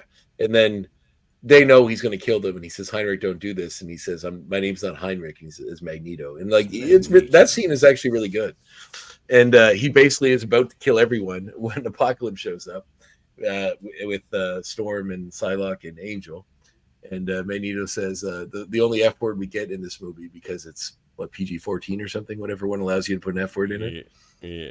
But only one. He just turns around and says, "Who the fuck are you?" Which I thought was kind of funny. He's ready to murder all these people, but anyway, he thinks they're there to stop him, and then Apocalypse just kills them all, makes them all turn to with dust. Sand powers. Yeah, he just makes them turn to sand into the floor. It seems like he's taking things apart more than it's just sand, but it looks that way. I don't know. I'm not trying to defend it. But it's mostly like he always sinks them in the sand afterwards, at least. But he's sinks these guys through a metal floor, and the gun came apart like it was atomizing, like it was turning apart by atoms. So I don't think it's supposed to be sand. It just looks that way. So basically, they're recruiting him, and Magneto is angry at the world. They teleport him and take him back to where he first the concentration camp that we recognize from the other movies we've seen. And Apocalypse says he enhances abilities and made him stronger than he knows, and he can basically mold the earth, manipulating the iron in the soil. He can move dirt now. Dirt. He got dirt powers. He got sand powers too. That's Apocalypse. I can teach you how to control sand too. That's totally what he did. So with his enhanced powers, Magneto basically destroys some shit here. So basically, with his enhanced powers, Magneto destroys the entire concentration camp, destroying what is most likely a museum at this point in history. They're just like, fuck this place. Nobody should learn from it. So then we cut to a news story about that they discovered where Magneto was. His family died. It's being watched by Quicksilver, who decides that he's going to go off and find Magneto. We learn very quickly here from his mother that Magneto, well, we don't really learn it right here, but we're about to learn that Magneto is in fact his father, which was hinted in the previous one. And he knows it. she tells him not to go after him, but he says he has to, kind of thing. And she always wanted him out of the house. So we see them take Moira back to the mansion. We see Charles reconnect with Raven about them trying to help Charles. They go to Cerebro to use it to try to find Magneto. When they do, they find him with Apocalypse, and Apocalypse gets access to Cerebro through Charles's mind and his abilities, and is using it to take over all the minds on Earth and essentially get rid of all the nukes, which is like a hero moment. It's a great idea. Where he has them all activate the movie. nukes and shoot them into space or dispose of them. Because he when he's on the TV, they're talking about superpowers, and he repeats that word, and then he says no more superpowers when they get rid of all the nukes. So it's kind of like taking away almost humanity's weapon against him too. I think was part of it. I don't know why nukes would be a weapon. Countries, that was part of it too. So basically, they teleport in and take Charles. He gets knocked out when they're trying to. They want them to break Cerebro because Charles is trying to break free of the control of Apocalypse. In doing so, he gets knocked out, but then they teleport there using and loses his hair. The kidnap. Yes, his hair comes out, and then they you see it all kind of wither off his head, which is very devastating for bald people. Very triggering. That's why you thought this movie was. We also get I can actually relate to this movie. Yeah, that's right. We also get the sky sort of going dark and stuff after all the nukes are being sent into orbit. We get a cameo from Stan Lee and I believe his actual wife, Joan, watching. Oh, was she there? He's holding her and they're looking at the sky. I think it's her. So they teleport there, take Charles away. When they're doing that, Havoc tries to stop them, shoots a beam, but they disappear before the beam goes into the room where the experimental warplane is, and it makes it explode. Coincidentally, at the same time, Quicksilver is approaching the mansion and uses his powers to save everyone from the explosion, except he didn't realize that Havoc was there, and Havoc was killed in the explosion because he caused it inadvertently. Also, this is when Mystique is revealed to all the students as being Mystique, and they all see her as the hero that they all look up to. So they're all sort of in awe. Mutant and proud. That's right. Mutant and proud. Yeah. Then mutant and proud. Yep. Then helicopters arrive with William Stryker, who used some kind of a weird air cannon thing to knock everybody out, and then they take Moira. They take Moira. Who do they all take? Moira, Beast. Everyone but the kids. They take Beast, Quicksilver, and Cyclops. Oh no, they don't take them because they use Jean's ability to hide. So Nightcrawler, Cyclops, and Jean hide. They take Mystique, and Beast, and Quicksilver, right? And Moira. All the adults. So then the kids sneak onto the helicopter to try to help them, but they get stuck in like a electrified cage kind of thing. Charles's hair didn't fall out yet. That's coming up. Yeah. That's only when they try to do the process to switch bodies. All right. Yeah, so near the end. So then we see him basically. He wakes up and he's with all the horsemen, and Apocalypse is explaining his whole plan to sort of put all the power in the mutants' hands. And then we see the other mutants that are in the Weapon X facility. Who have been taken there by Stryker because they know that somebody psychically did this to the world, and they think Charles has something to do with it. So they want to see him. They couldn't find him at the mansion, so they want information on where he is. Andre, quick question. Sure. Sorry, can you hear me?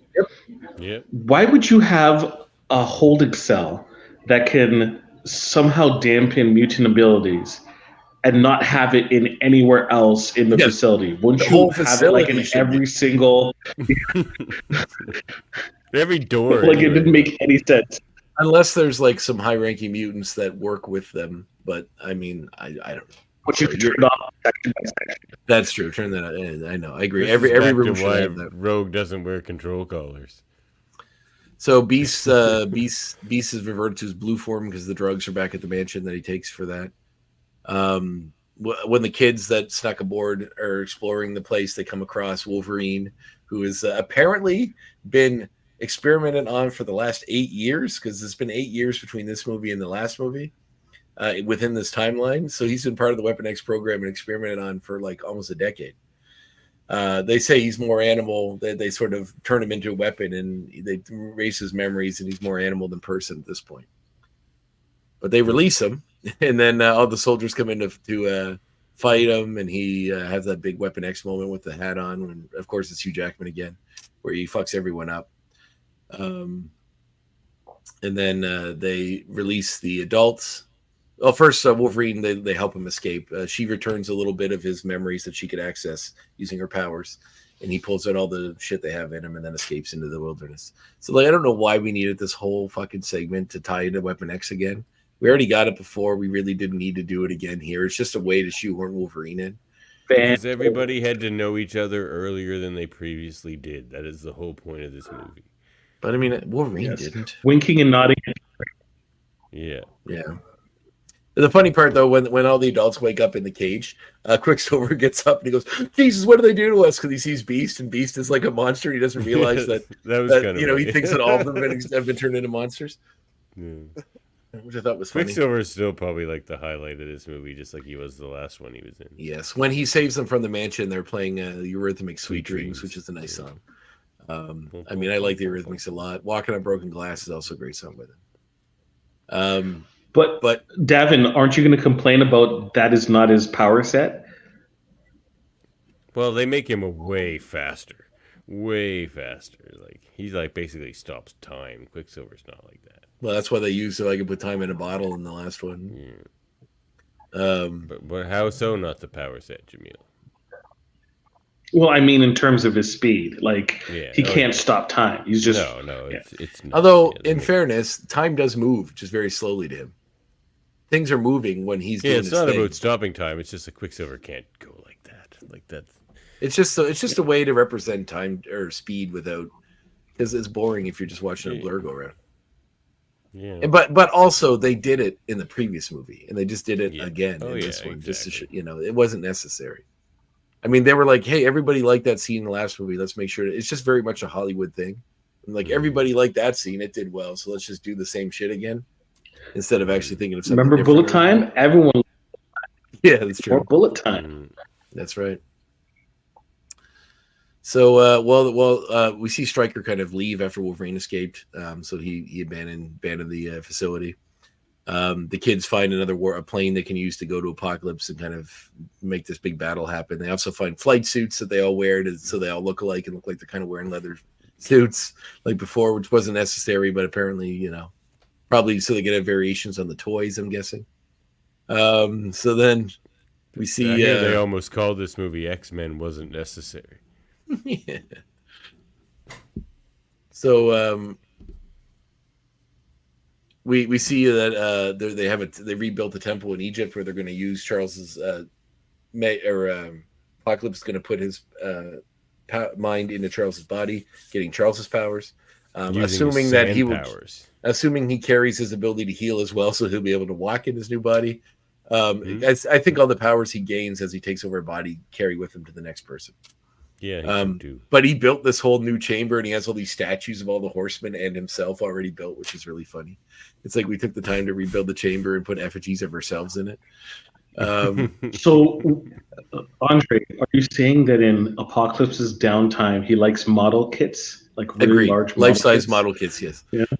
I don't know. It seemed like he had a lot of downtime because he built some pretty elaborate big ones. Yeah. He has a Warhammer collection in the chamber below. That'd be great if he's just like, then I will destroy humanity. Excuse me. And he just goes and sits at a table and puts that big glass in front of his face and picks up the little Warhammer model with the little paintbrush, and he's just painting the things. Ah, damn it. And he like takes the little brush and wipes it off. Where is my D20? Exactly. So his Magneto's powers are already starting to start taking. Basically, Apocalypse wants to use Magneto's newfound ability to affect metal in all forms, including minuscule amounts in iron, to take apart the world, everything that humanity's built, which he starts doing when the X-Men show up to battle him. And then there's a big old battle when the X-Men show up, which happens for quite a while. During the process of them trying to shift bodies, Charles's hair falls out, so that's where we get the explanation of the baldness. But basically, everyone pairs off and has elaborate fights. Psylocke and Beast have a big fight, and Moira's there for some reason. Angel's got some cool face tattoos now to make him even cooler. Basically, it's just one big elaborate fight. Nightcrawler uses powers to teleport everyone out of the plane before it crashes and save them. Raven basically appeals to Magneto, saying he lost the family that he had built, but he still has family left, which is them, and he's going to lose them too if he keeps doing this. He gives Quicksilver a chance to explain that he's the son, but he decides not to. I'm not sure why. It's very vague as to why he doesn't. I guess he decides that. I don't know. It's like I want to figure. I feel like I'm smart enough to figure out why they would have made this choice. I don't know if I understand it though. The sequel, Andre. What? You got to keep some stuff for the sequel. That's true. Which I don't know. How many sequels? How many sequels? Only one. Only one after this one. It was supposed to be a two-parter. This was? No, this should have been. The next one was supposed to be a two-parter. Oh, really? And they got cut to one because they knew it was going to be the last movie because Fox was buying or Marvel, Disney's buying them. Yeah. So Quicksilver interrupts, starts attacking Apocalypse. But Apocalypse managed to use the abilities to use sand hands to come out of the ground to hold him in place so they can stop him from beating him up. It's kind of funny when he's like kicking his ass, like Apocalypse is being moved around and then kicked back. But he gets fucked up. Charles manages to snap out of it enough to there's still a connection. The X-Men teleported him away into another building from the ceremony that was happening on him, but that wasn't quite over. So Apocalypse awoke, and then when looking for Charles, started getting beat up by Quicksilver. Charles awakens from semi-coma there to realize that Apocalypse is calling to him. So he realizes he's nearby. He says the mental connection is still there. And he wants Charles to give himself up, or he's going to kill Raven, who tries to save Quicksilver by taking the form of Psylocke. But Charles realizes that they do have that connection, so Charles does go into his head, and they have kind of a mind battle. Apocalypse essentially wins, beats the living hell out of him. So he gets huge. He's the hero of this movie. And then it's kind of cool to see Apocalypse get big, which I know it's only in the mind, so it's kind of a cheat, but it's still kind of cool. But then Charles says, like, you'll never win because you're alone and I'm not. And Jean enters the fight as well and activates some part of her, which we're going to know later is the Phoenix, to essentially incinerate Apocalypse from the inside out. And he has some prophetic thing to say before he dies, which is like, all shall be new again, or something to that effect. And then he's gone. And of course, Magneto. You haven't seen the last of this franchise. I did forget that Magneto did have the change of heart needed to stop Apocalypse from getting to Charles before Charles could go into his mind and attack him. Basically, during that mind fight, he does find Charles's body, but before he can go to it, Magneto stops it. And Magneto says, "You would betray me," and he says, "No, I betrayed them," which is actually a nice line too. I liked it. So when they see Apocalypse attacking, Angel gets fucked up real bad in the fight. Like basically he's in a big plane crash, and he could be dead, but it's kind of vague. Storm changes her mind on Apocalypse when she sees Mystique getting beat up by him, because she had a poster of Mystique on her wall, and she looked up to her because of all that hero Mystique stuff from before. Yeah, Storm is just a Horseman of Apocalypse and a Taylor Swift fan. That's about all. Like, pretty much. And then we see them all. We see Magneto and Jean using their powers to rebuild the mansion. And we see Storm asks why. She said that Jean told her that, Quicksilver was his son, and what is he going to tell him? And he says maybe eventually, but for now I'm just going to stick around. She says she's going to too. We see basically the same speech from the end of X-Men 1, where Magneto says to Charles, what are you going to do? Does it keep you awake at night when they'll come for your students? And he says, I have a great swell of pity for anyone that would. Basically just the same line from the end of X-Men 1. And he wants to convince Magneto to stay, and Magneto says, you have psychic powers, make me. And they let chuckle about that, and Magneto leaves. So, he's off to try to find some more peace, I guess, which he just seems to have trouble with. Another family to get family to get horribly slaughtered. That doesn't happen. He just keeps leaving. Yeah. So we also see the whole movie Mystique is kind of like always downgrading her hero status and believing she's not a hero and shouldn't be looked up that way. The writers had done that. But at the end, they decide she tends to accept her role as almost like an X-Men, like a leader or a teacher at the university, teaching them how to be X-Men. And we see them in the Danger Room. We also see her costume is very reminiscent of like the House of M kind of costume she had later, which is kind of cool. And we see all of the people we got to know before have new costumes to sort of match their abilities. Storm's got one, Nightcrawler. Cyclops is he has the silver visor, which sort of reminds me of the Joss Whedon costume, minus the full head covering. But we see them fighting Sentinels in the Danger Room to train to become the X-Men. And then we get a brief credit sequence where we see a stranger with a briefcase show up at the Weapon X facility and start taking samples out of a fridge, one marked Weapon X, that he puts into a briefcase. That's blood that he puts into a briefcase labeled the XX Corporation, which is a nod to Mr. Sinister that we never get paid off on. That's what the franchise. Each of us will have to look into his own heart. I mean, and it's decide. subtly dealt with in Logan, but not much. Like, it's subtly mentioned in Logan, but I mean, if you look at Logan as this continuity to the end of it, where James McAvoy's character becomes that Charles Xavier, then I guess it kind of makes sense, but it's weird. Well, it's time to look into our hearts and decide. Jeez.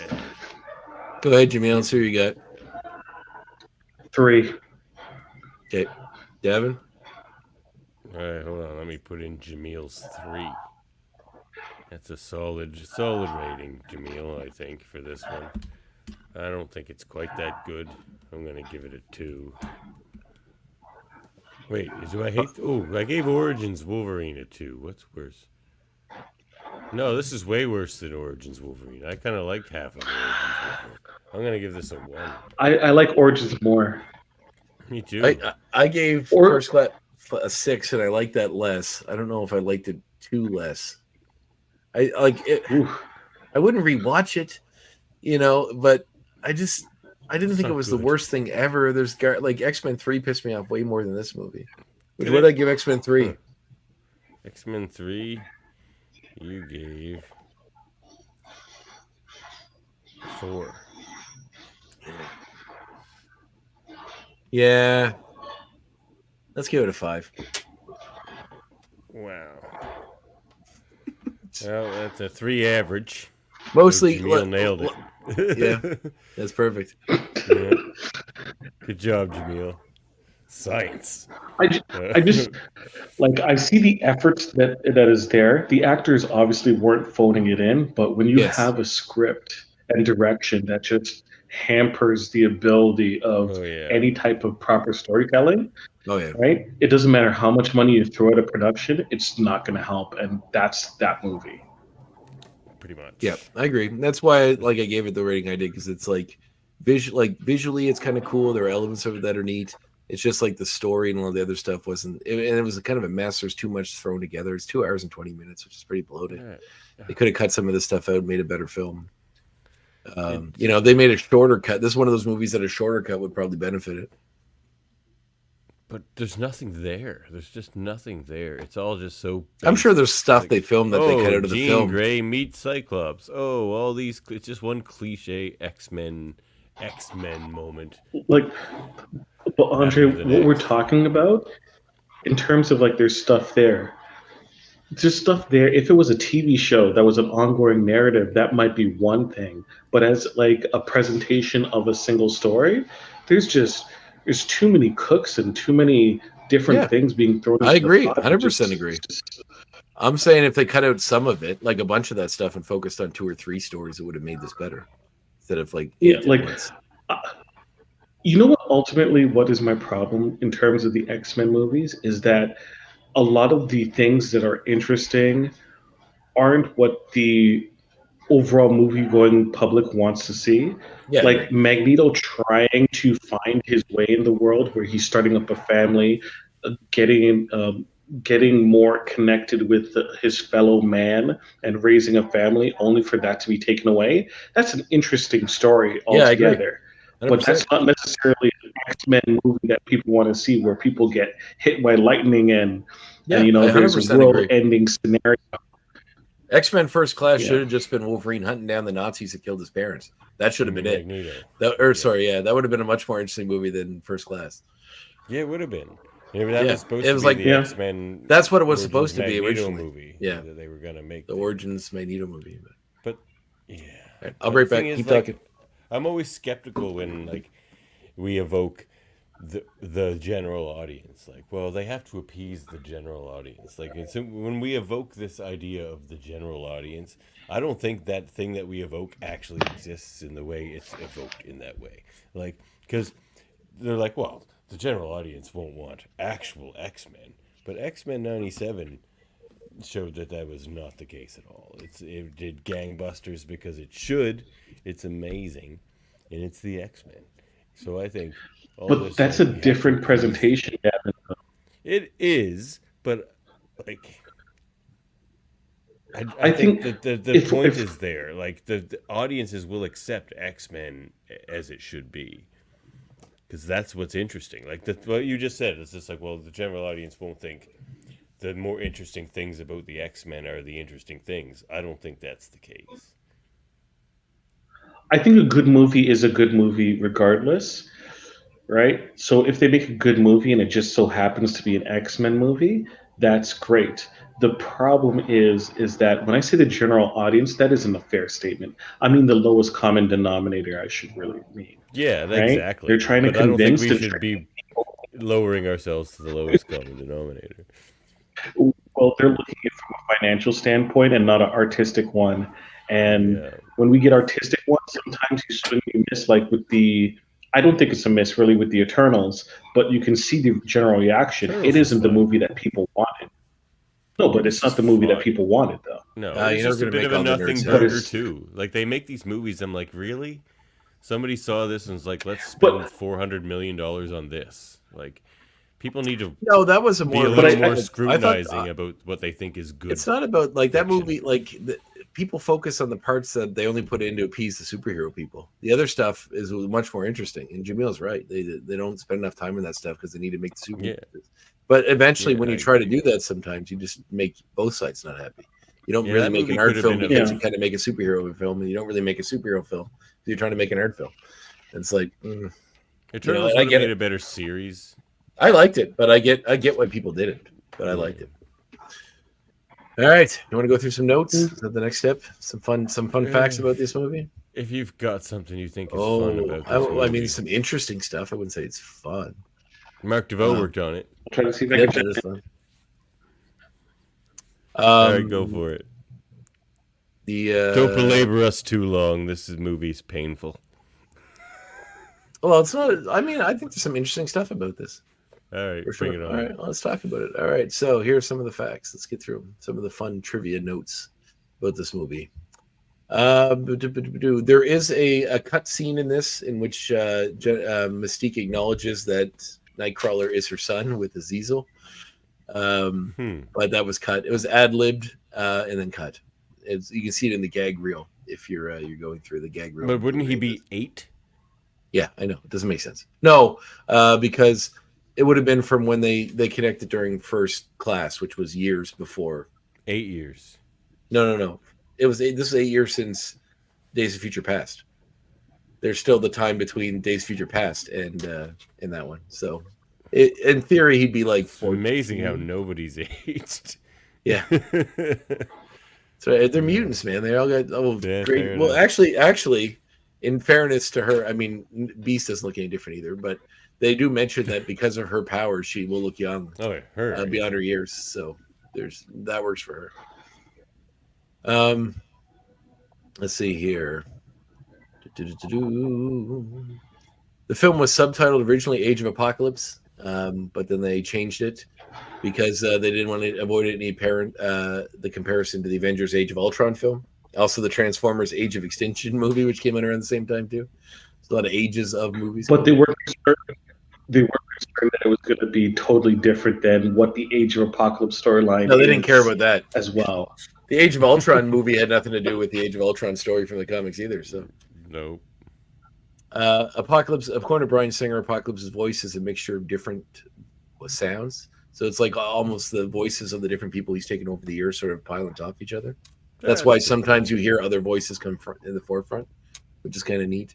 In the debris, when you see Magneto destroy Auschwitz, in one frame, you can clearly see the coin he used to kill Sebastian Shaw.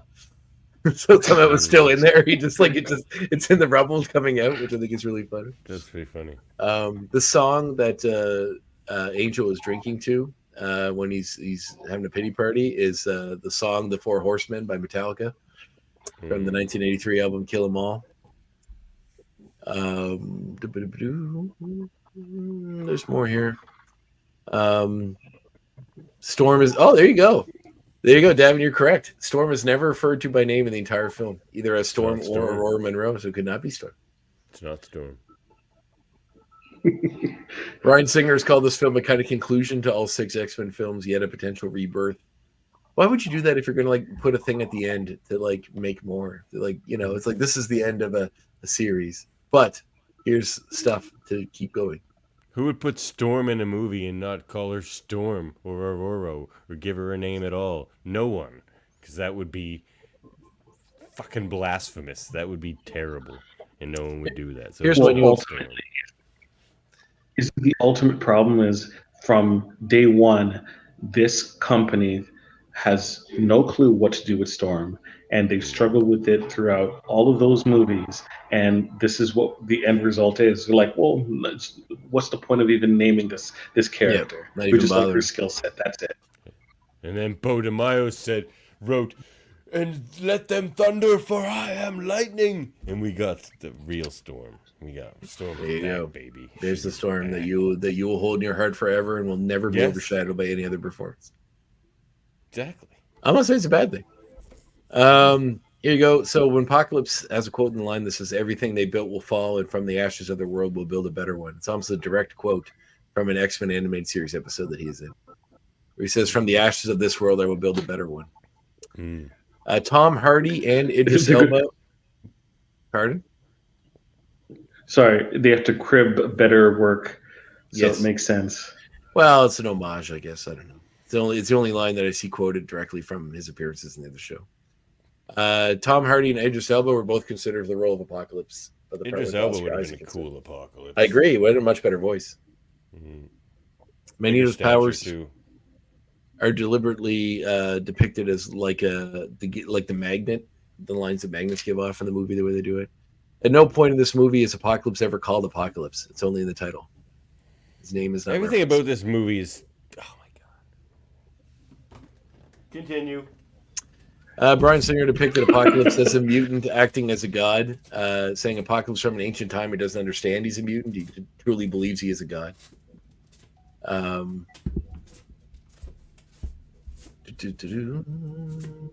Star Trek reference. The book Professor X is teaching the kids from the beginning is the Once and Future King, which is the same one that Charles Xavier is talking about in the original X-Men. That's like a fun little nod to that. I did mention in the Deadpool episode that Olivia Munn had auditioned for the role of Vanessa in Deadpool. So this is kind of, I'm guessing them going, sorry, we didn't give you that, have this one. Bryan Singer had turned down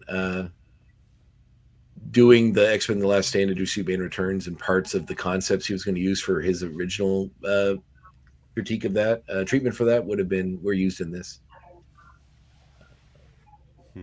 Apparently, Cody Smith McPhee was originally set to play a young Wolverine in X-Men Origins, but like in the past, but it stepped out. I don't know why that's in here. It should be in this one. But it stepped out to go do The Road, which is a much superior movie. Yes. I love that movie. The Road is an amazing movie. Storm was watching Who Mourns for Adonis on TV when Apocalypse comes in. And Quicksilver's watching Knight Rider. Or he pretended to be watching Knight Rider to say he wasn't watching the news report. Yeah, in the comics, Elizabeth Braddock, Psylocke, was a British Caucasian who swapped bodies with a Japanese ninja. I don't think they're going to get into all that for this.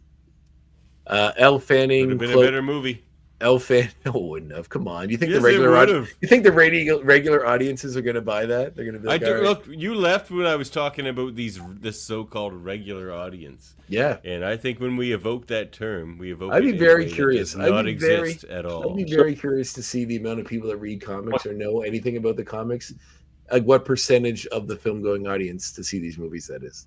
I'd be very curious. I don't know how they would have. So, okay, two things on that matter. One, the general public, quote unquote, right? If they like something, they will dive deep, right?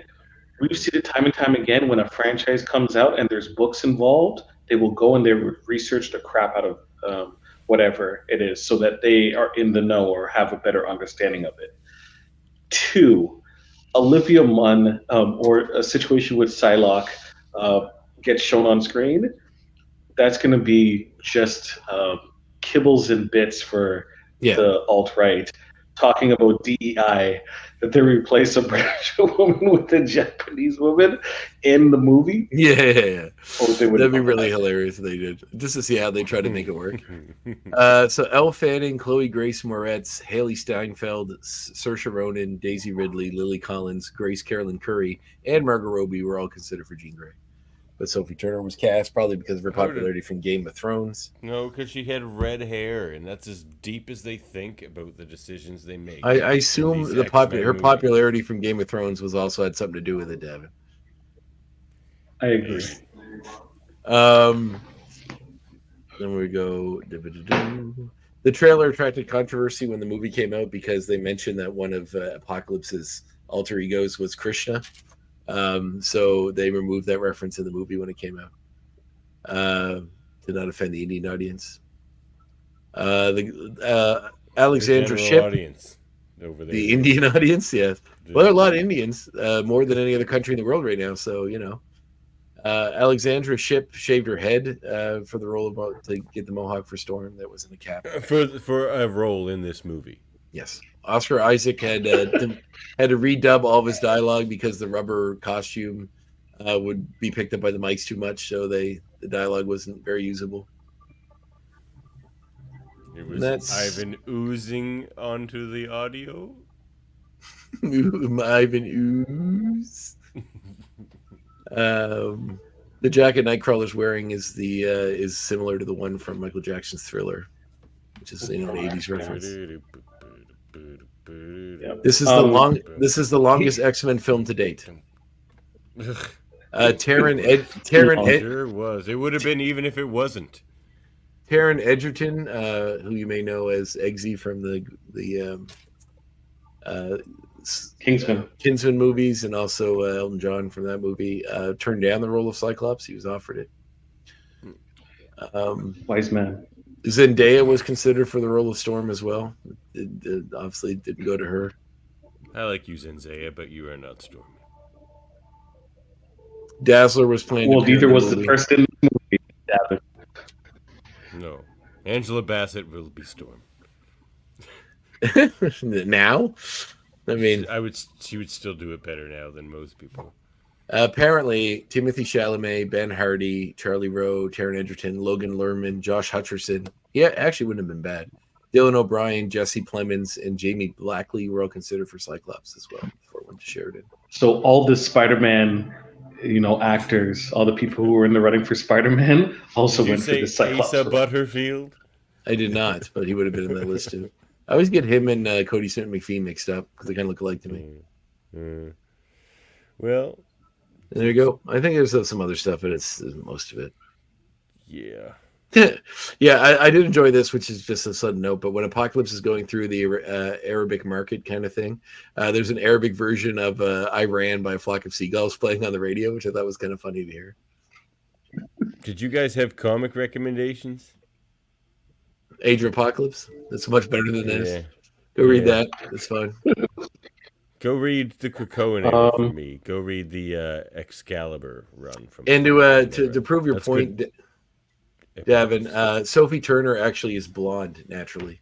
Her hair was dyed red for Game of Thrones and for this movie. Yeah, but they didn't know that because they watched Game of Thrones. They're just like, oh, this redheaded girl from a big show. Popular redheaded my comic book recommendation is check out the She-Hulk run, the current She-Hulk run by Rainbow Rowell. Oh, I haven't read the that I yet. series read that. I heard good things.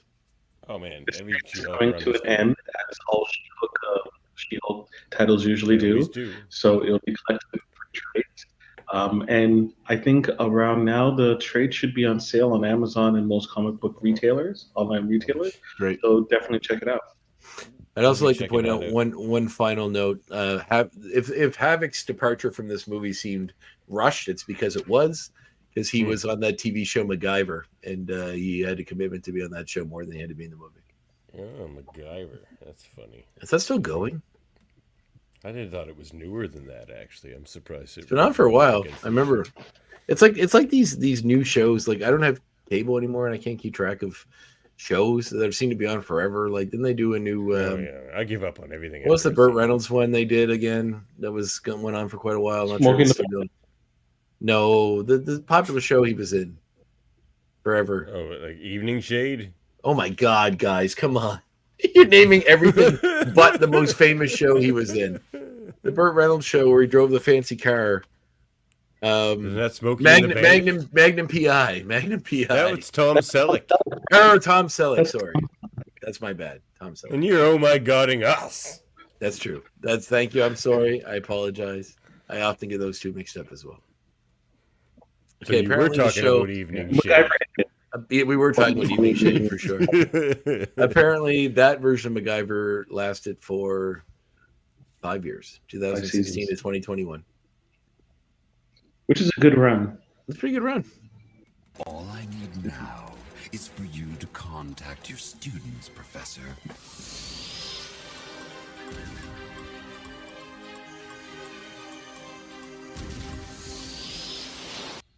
What are they up What's up to next? What are they up to? I believe it is Logan, right? Logan's the next one. One that I do remember liking and hope that I still like. We'll find out. I remember liking it Can I okay, give you a but rating thinking for- it was overplayed. Hyped. I can tell you right now, Jaemeel, if you want a spoiler, Davin's going to complain that he's too tall at least 3 to 4 times. Yeah. Well, I will give you my rating for Logan. I give Logan a 3. Wow. Okay, I agree. I'm gonna be closer to your rating than Andre's, I think. You can't see the future.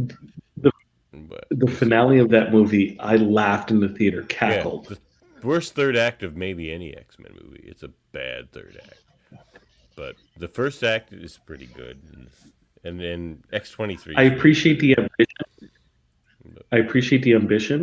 But it was a swing and a miss for me. They had no plan for that third act, like the end. They're just like, here's what the scenario we want to place Wolverine, but they had no story in mind. I'll have to go back and watch that. I remember it seeming like it was okay at the time, but it's been a while. And my memory's not great. You could like it. I mean, I could. I feel like it's one of those ones I'll probably like less than I did at the time. Usually it's because with the benefit of time and other movies that have come out that have, reminded me how good movie making can be. Because like a lot of these movies, I guess these ones came out when they already had sort of a bunch of good superhero movies. So it wasn't like we were sitting in a vacuum of good They superhero were just still clunking or sending out stinkers, even though the MCU was cooking. Yeah, that's right. So this is why we got what we got with this X-Men series. So Well, you can support this show at patreon.com/X-Men Review Show, much like our great friend Jaemeel here does. Like me, yeah. And you can It's the send your well coolest. wishes to Jaemeel because Jameel's awesome. And He is you can awesome. get your sweet merch at redbubble.com/people/X-Men Review Show/shop. I will tell people that if they want me to get better, the best Yeah. way to do that is either to become a patron or to buy merchandise. It actually Sweet. heals me. it does. Sweet. And Jameel's mutant power is being Commerce. healed by commerce. You may think it's electrical, but actually it's not this time. It's not electrical. See, what happens is it is electrical, but the money fuels He's on the electricity. current of commerce. Yes. It's a much more sophisticated version of the electricity. Yeah. Contact us at xmenreviewshow@gmail.com, which nobody does. They just holler at me on Facebook, so you can do that too. I'll let you boy. Also follow us on Yo, YouTube, Facebook, and Twitch. Yeah, just holla. Just scream at him. Just scream. Just send him voice That's messages. what everybody Screaming. else does in my life. Just shrieking. Just shriek. Yeah, I would love that. You can find Davin our gets audio-only version wherever you get your podcast. Davin gets a ton of voice memos with people going, just screaming. Yeah. That would be amazing. I would really show that. I'm not Sign me up. Bob. I'm in. You're Handsome Dan. Please like, review, and subscribe. And of course, we are a proud member of the United Federation Podcast. Do we have anything else to say here tonight, fellas? Yeah, I mean, we're gonna push your Hold Up podcast from either one. Oh, of course. Well, yeah. Or whatever one Jameel's. The Graphic Histories Podcast. Go watch the Graphic Histories podcast or listen to the Graphic Histories podcast. There's clips from it. There are some clips, some shorts I use for promotional purposes. I have the episode that just came out is with James Aquilone, who is a writer and a editor, most notably working on the Kolchak the Night Stalker Resurgence book that's coming out soon. And definitely a New Yorker. Oh yeah, he's definitely got the New York accent. Yeah, but he's really fun to chat. I mean, we had a great talk about horror stuff. Then next episode is Anthony Fowler Jr., who's a very cool artist and inker. After that, Sean Daly. And then after that is kind of a three-way conversation with people involved in this Friction book, which is kind of a collaboration book that has a bunch of short stories in it. So Carla Nappy was on the show before, and Joaquin Mobley, I think it is, and Heather, whose last name is Casey, but she's the editor. So it was a really cool conversation, kind of chatting with different creators that make this book come to life. And I got some cool people after that. I actually, the first time someone's ever messaged the show without any prompting from me or from you, I got an email today from someone looking to be in the show. Well, the publicist of someone who's a writer looking to be on the show. So that's cool. We're hitting the big time now, baby. That's right. You're getting messages from publishers now. Yep. You're not publisher, PR people. Public relations person, yeah. So coordinating that one. She's writes a lot of YA fiction. It looks interesting. I actually do read a lot of YA. Oh, her name is... You're young at heart, Jaemeel. It's a beautiful thing. LRW. Linda's her actual name. RLW Lee. She writes a bunch of YA romantasy, it's called. So, it looks interesting. They sent me some samples I'll read through. So, should be fun. Well, let's get out of here. Hold up. It's tomorrow. We're talking bug movies. Bug movies? What are you doing? Starship Troopers, which I contend are aliens, not bugs, but it's there. In theory, yes, but they look like bugs. Something I haven't watched yet, and Arachnophobia, which was... Arachnophobia is a good choice. What's the one you have? Didn't you tell me this already? Yeah, it's like an anime pick this or something. Oh, it's an anime. Okay, I thought Murphy picked that new Spider movie. That's a cool movie. If you haven't seen it, there's Sting. No, there's a new movie on Shudder that's about spiders, which is really, really good. I can't remember thinking of the name right now. Way better pick than probably what Murphy picked, but all right. We'll see. Do you not know what the spider movie he picked? I don't know. I'll look it up. I gotta watch it tomorrow before the show. Yeah, I did that today with this one. Arachnophobia again, even though I've seen it. Arachnophobia is a great movie. Yeah, I love that movie. Yeah. All right, you're doing. Oh no, you're doing. Oh, it's not right. I'm looking at your picture. Oh yeah, is it Arietti? Is that what it is? Yeah, that's the one. Oh, The Secret of Arietti? Yeah. I can tell by the picture. I recognize it immediately. All right. Yeah. That's the one. And then after that is a Titanic episode featuring yours truly. Is. Which you talk about giant monsters. No, we're not talking about Titanic. Yeah, that'd be good. We're doing both movies. They're both other movies. giant monsters, not just the movie. The giant monster that was that movie. Davin brought the Beast from 20,000 Leagues Under the Sea, which is a very Davin choice. Yeah. I picked the movie Colossal with Anne Hathaway, and great. I love that fucking movie. I'm excited that more people need to watch it. And Murphy picked Godzilla -1, which I've seen recently and don't know if I need to bother rewatching because I just watched it. I watched it when it first came out. Very good. But I am excited to watch Colossal again because I really like that movie. And Jason Sudeikis proves just how good of an actor he is in this movie very well. Yeah. Right. If you haven't seen Colossal, check it out. Yeah, 100%. All right, let's get out of here, fellas, shall we? All right. See you, Jameel. Hope you feel better, buddy. Yeah, Jameel. I'm trying. Thanks for joining us. No problem. And catch you all next time. Next time. It's over. You're finished. You're mine now.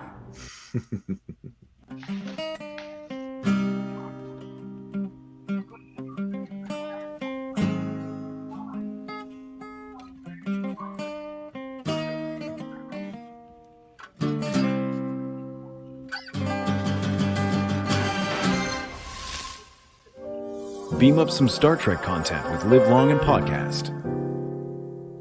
Tune in to X-Rated, the X-Men animated review show. Artistic interviews with graphic histories. A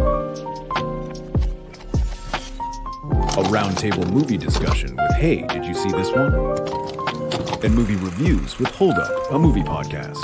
And while you're at it, spin a few records with Eamon on Track. Watch us duke it out on trivial debates. And let's chat about TV with the Super Mater Brothers. It's all here on the United Federation of Podcasts.